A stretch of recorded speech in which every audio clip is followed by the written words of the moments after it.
саламатсыз, мен есім Жанайна, мен Сәкен Сейфуллин мұражайының экскурсия маманы боламын. Ақын жазушы, қоғам қайраткері, саясаткер, педагог Сәкен атаның мұражайына қош келіпсіз. Бұл қарап тұрғаныңызда ерекше ғимарат, ағаш үй. Бұл үйдің өзі 1846 жылы көпес бай саудагер Казанцевтің үйі ретінде салынған екен.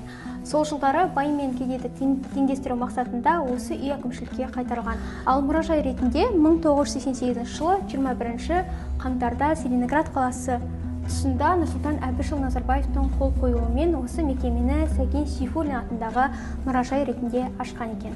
Ал енді алдыңызда сіз Сәкен Сейфуллиннің тұрмыстық өмірде қолданған бұйымдары, киімдері, жазбаларын және де түпнұсқа кітаптарын көре аласыз. Ары қарай жүре берсеңіз болады.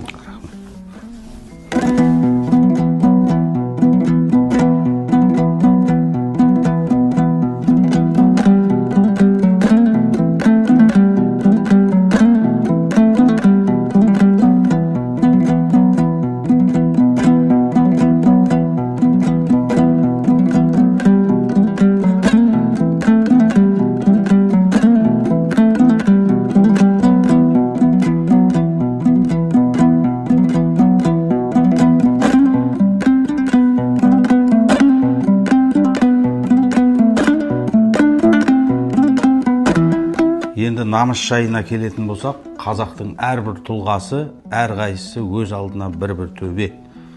Намысты қорғаған үш бәйтерегіміздің бірі Сәкен Сейфуллин атамыз. Осы кісіге арнаған өлеңімді оқиын.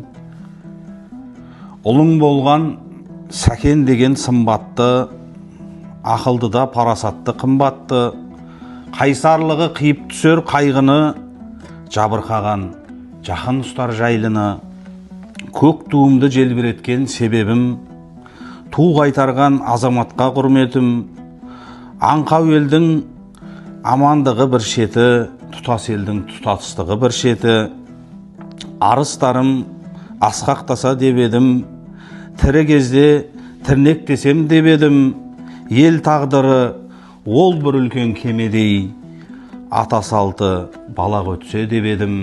Ал енді құрметті бауырлар, тырнақтың астынан кіріз деген заманда тырнағының астына ине тықса да елін қорғай білген, еліне жанына жалау бола білген, елінің қамын жеп қайғысын жұтқан Сәкен Сейфуллин атамыздың 131 жылдығы құтты болсын.